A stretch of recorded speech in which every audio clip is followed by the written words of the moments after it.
evening, viewers. Welcome to Straight from the Heart. I am your host, Ian Thomas.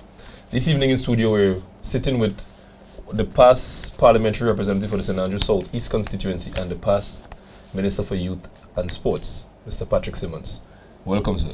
Thank you very much, Ian Django Thomas. I'm very happy to be here to share with you this afternoon. This is your third time being the caretaker for the constituency of St. Andrews South East. What are some of the challenges or some of the issues that are facing the constituency that you care to speak about? Yes, I think it will be more appropriate to say that it's the second time I will be the caretaker for the constituency, because in 2008 I went straight into being the candidate right onto the general election within approximately 5 weeks' time. So that would be the second time that I will be the caretaker for the constituencies of St. Andrews Southeast. Being around, as a young man growing up in that particular constituency and in the parish of St. Andrew, I have noticed a number of things actually happening, in terms of people's involvement and so forth. But to answer the question more directly, I would point out the issue of unemployment. I think unemployment seems to be the greatest major event or major occurrence now in terms of something that is really affecting the people of the parish.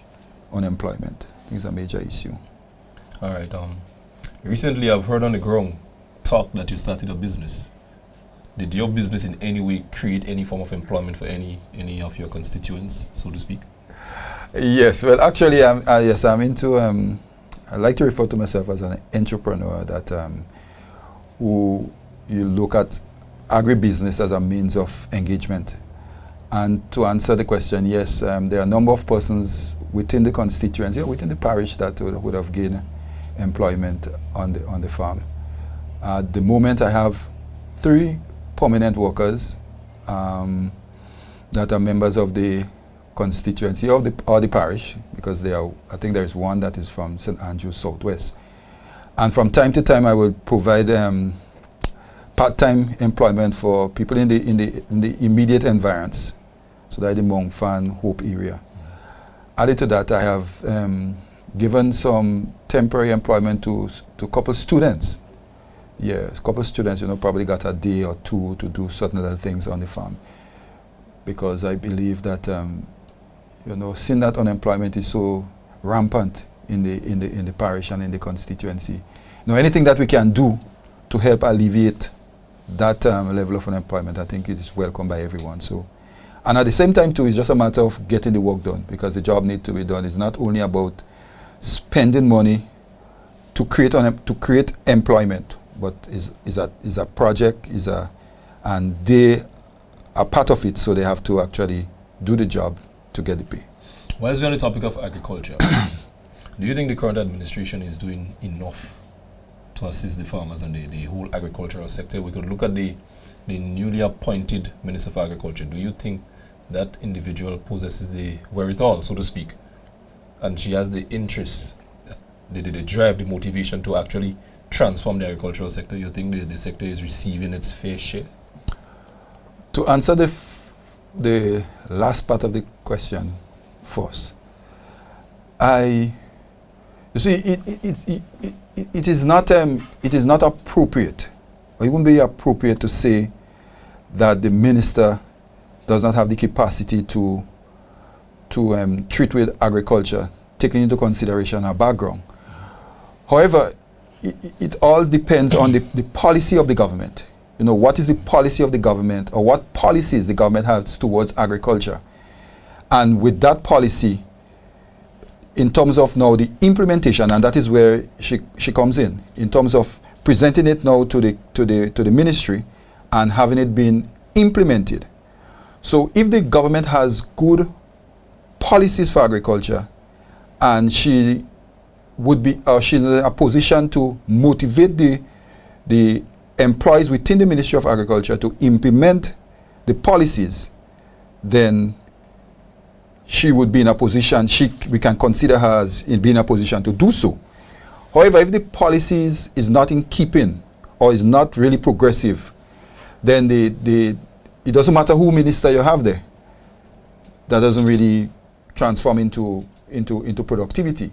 And based on what we saw, and based on what we saw in recent years, and what we have seen before with this particular political organization, we can say safely that the emphasis is not on agriculture or not on agribusiness. And hence the reason why the level of unemployment, or that is one reason why the level of unemployment in the parish of St. Andrew, and in particular St. Andrew Southeast, is so rampant. Because if you take a look at what happened in the past, and it is good to go back to the past, because when you think about St. Andrew in the past, you think about agriculture.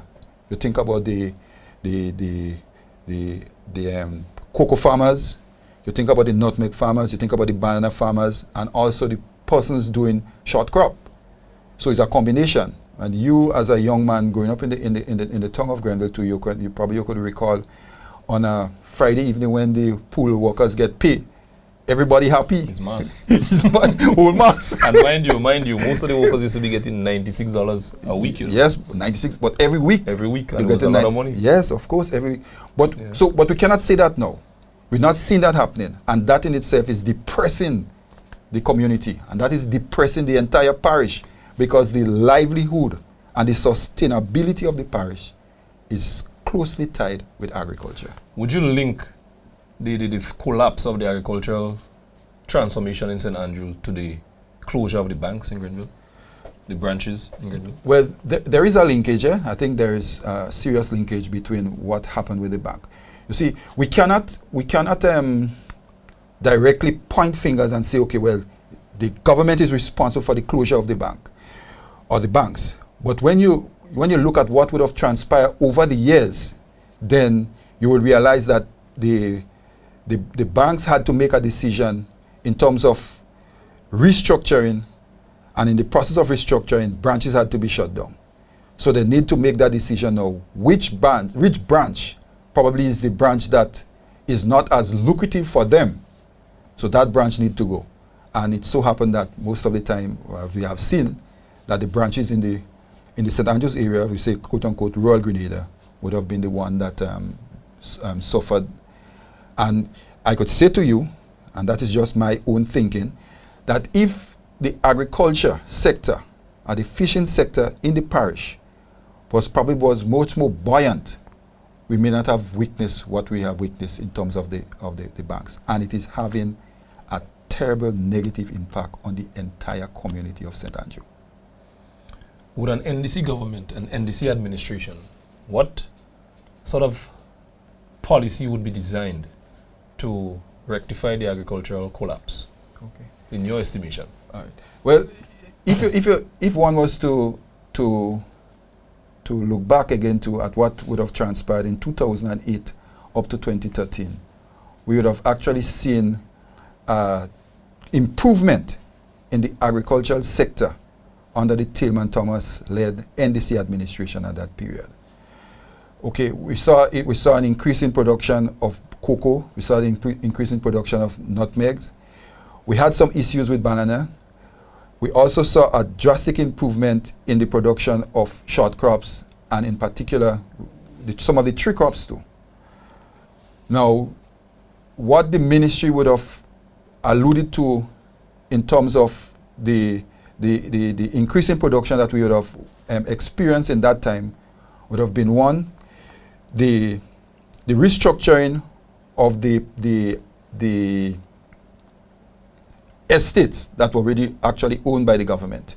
We saw a restructuring of that, and we saw that they started showing signs of drastic improvement.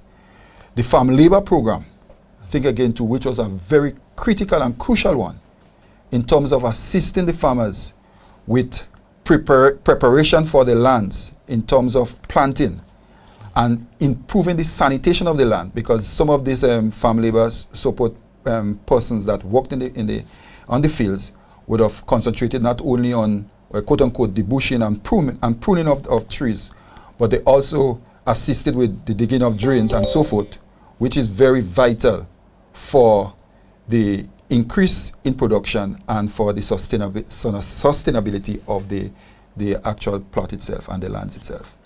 So I think it would be safe to say that NDC government would continue with the implementation of such a program, and in areas where we need to improve and to find better linkage, that would be done. All right. You pointed something earlier. I want us to put some clarity to it. You say you employ young people. I hope it's not child labor, you know. Students. No. Well, actually, the engagement was for some of the young folks that were actually attending the New Life organization. Okay, good. I just wanted some clarity, because some persons might believe it's no. You're engaging in child labor and everything, you know. There was one experience with the guy, one of the students that came, and well, he walked from St. James to come down to Grenville, and then to Hope. And when he reached, he said, Mr. Simmons, well, I arrived and ready to move. So we go ahead and we did what we had to do and so forth. And at the end, he said to me, I don't think I deserve getting the full day's pay, because I said, no, well, that's the agreement. The agreement is that you're going to get. And I pay him just like any of the other workers. so it's not just to do child labor. Yeah. You're the party's chief spokesperson on sports. The preparation, we know we have the Olympics coming up in a couple of days. What do you think is the level of preparation the current administration is putting out for the Grenadian athletes that are competing at the games? Okay. First of all, I think it is important that we put the Olympics into perspective. The Olympics is not actually a government event. Okay, so we need to get that clear. It is driven by the Olympic Committee and the other associations that produces athletes to participate in the Olympics. So for example, in our context, we expect that the Athletics Association would have a very pivotal role to play, together with the Olympic Committee. Added to that, the government has its part to play in terms of providing support for the Olympic Committee, as we did in 2012. Because the government was seen as being very proactive with the Olympics of 2012 because of our policies. We believe strongly that we need to support, and the entire sports policy has spoken to that. So we need to give support to the the Olympic Committee, but at the same time, we must not supersede their job, and it must not be seen as what is happening now as a government event or is a ministry event. It is not. So we gave support where we could have.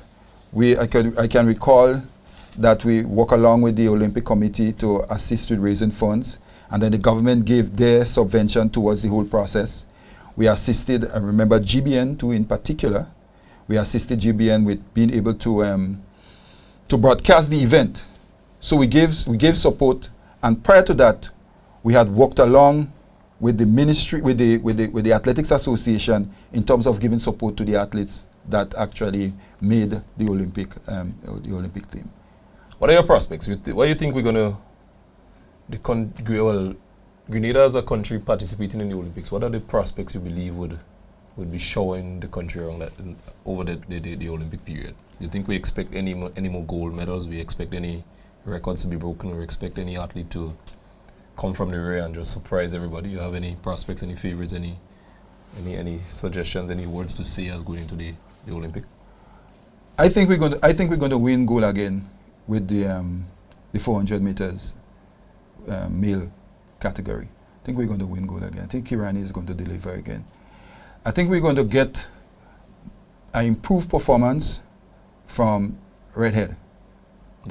Yes, I think we're going to get improved performance, and also his brother in the decathlon.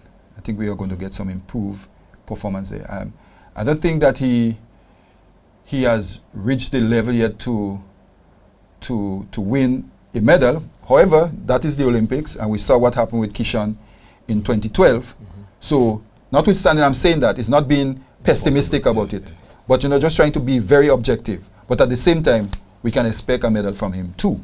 You know, the possibility exists because he's in it, and if he's in it, he can win it. That's like a lotto.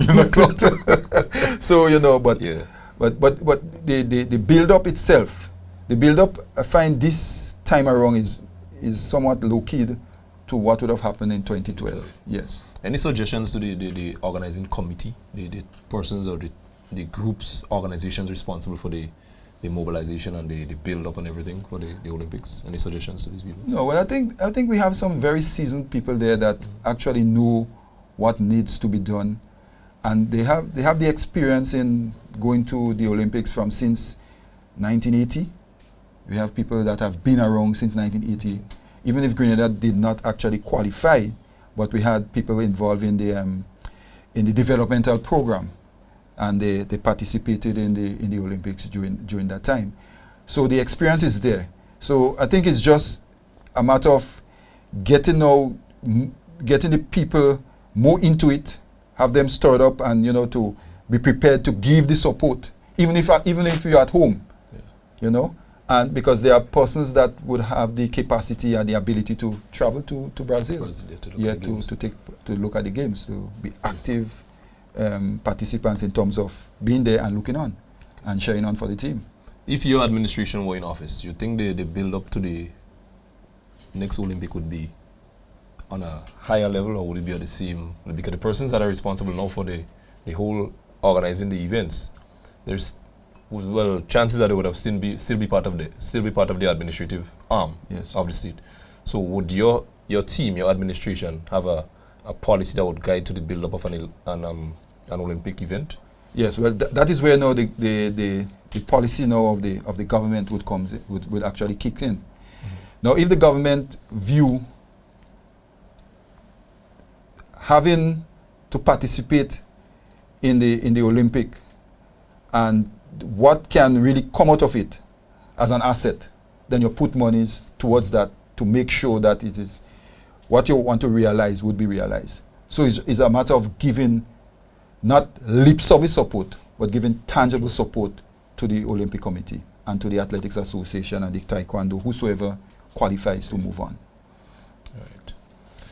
Being an OGM, those of you viewers that doesn't know what is an OGM, I think it's an original Grenville man. You mustn't think, you know. Well, no, you see, they could put different meanings. They could put different meanings to the acronym. So in this context here, it's original Grenville man.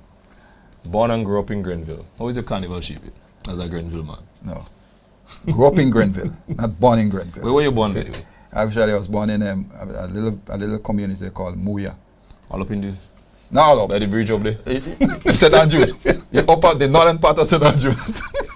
Well, rumor has it that I guess the folks before myself thought you were born and... Yes, well, that is... Because I came down here at Grenville at quite an early age. I came down probably around 3 years old. Yeah, that's before a lot of people was born. Yes, so I guess they would assume that you were born there.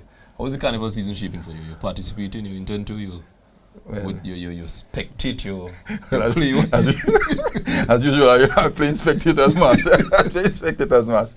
But I have been looking at what is been transpiring in terms of the carnival, and I have some concerns. I have some concerns as it relates to some of the activities that are now taking place. And it baffles me why it is that at this stage of our development, where administration before, or policymakers, or persons that were involved in actually running of carnival, whether if it's the carnival committee or Spice Mass Corporation or so forth, they have seen the wisdom in spreading out the carnival activities to the communities and villages throughout the length and breadth of the country. So you get everybody involved because it's waiting. But this time around, I recognize that, and I listened to a statement that came from the chairman of the committee, that most of the activities would be held in one parish. Centralization. And I cannot understand, I cannot identify with that. And I think this is bad for the economy of the country. If we are in that situation where the unemployment situation is so bad. The level of economic activity that is taking place in the country is at an all-time low.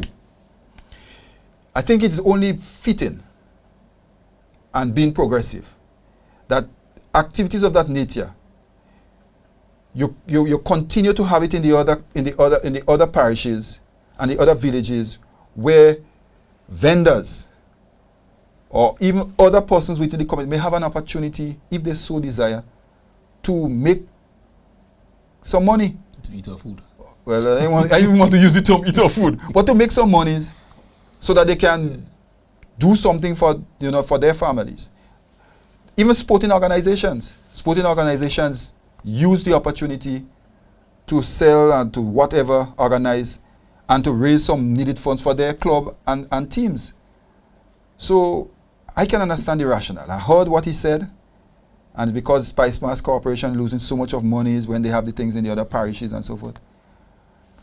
Probably that's the price that need to be paid, because it's a national event. The same thing happened with the independence celebration. Yeah, we saw it, and I keep making mention to Ali Gil at that time, because he was very instrumental in ensuring that what happened in terms of the independence celebration move away from Central St. George's, because we can recall very vividly that the 6th of February, the carnival, the independence activity was held in the parish of St. Andrew in the town of Grenville, and we had involvement of persons from all over the country. And that in itself really had a financial injection and a social injection to the St. Andrews community. Not only St. Andrew, but the vendors from Fish Friday, they were there on 2 occasions, I think. So why it is that we have 4 sitting MPs in the House of Representatives, and nobody won't say anything to make sure that things like that happen in the parishes? This thing is about Grenada, not about one parish. I'm happy you spoke about that, I want you to speak briefly on some of the achievements that you would have had in your stint as the Minister and Parliamentary Representative, actually. Minister for Youth and Sports and Parliamentary Representative for St. Andrew South East, as it relates to transformation. We want to hear something about your entire constituency. What was done? What some of the achievements that you embarked on? Okay, I believe that, or the records will show, probably later on, that the NDC administration were the administration that were able to put together a national sports policy, and at the same time not only getting the policy written but also being implemented. We saw it went through the stages, through the House of Parliament, through the House of the Senate, and we started the implementation of it. I can recall participating in a forum in 1979 under the People's Revolutionary Government, where they were collecting data to start the process of writing a sports policy. And it came into fruition under the NDC administration. So I consider that to be a great achievement. I could also recall to the Prime Minister, the current Prime Minister, actually saying to me in Parliament that the policy is a good thing, but he was concerned on the implementation in terms of the finance to actually run it and make it reality. So, and in an interview that he would have done with Michael Bascom, I heard an interview he done, and he spoke to the policy again and its implementation and what the contents of it, giving support to it.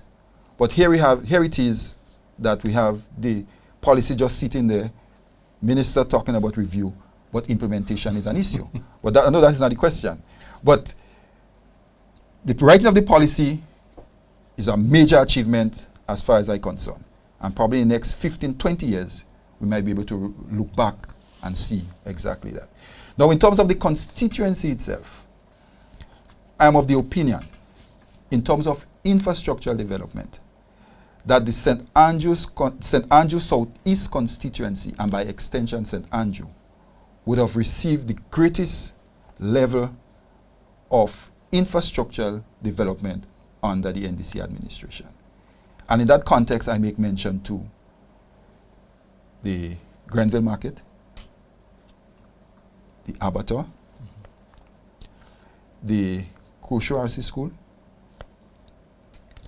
the Grenville Bus Terminal, and the Grenville Sporting Complex. Yes. So outside of the Abattoir, which is in St. Andrews Northwest, all the other infrastructural development I spoke to is in St. Andrews Southeast. So St. Andrews Southeast did receive their fair share of the pie in terms of infrastructural development. I must hasten to add to also that the lighting of the playing fields in regard to sports, in my opinion, is a major achievement, because we have seen how the sporting life in some communities, and I make mention here to Hermitage, how it has been transformed because of the lighting of that facility. So we cannot downgrade. We cannot downgrade what has happened during the period of 2008 to 2013 and what the government of that day would have done for the development of St. Andrew and by extension Grenada. Thank you, Mr. Simmons. Any parting words you want to leave with the viewers, because we know Carnival is right around the corner. You want to share anything with the youth of the nation, with the different individuals in the society? Yes, I would encourage the constituents and by extension the parish and all Grenadians that they have to be sober during the Carnival season. I'm not in a position to tell you that you should do this or you shouldn't do that. I think everything is left up to you as an individual. You have to make the choices. But at the end of the day, you too will have to deal with the consequences of your choices. So I say to you, have fun just like I'll have fun. I'll be jamming in the streets of Grenville. I hope he's not crabbing. No, me and Barbara. And I will have a good time. Anyway, thanks again, Mr. Simmons, for coming. You're welcome. You're welcome. You're welcome. Thank you, viewers, for viewing this episode of Straight from the Heart. Please join us next week, Monday, right here on GBN Television for another episode. Thank you. I'm your host, Ian Thomas. Good luck with that. All right, bye-bye.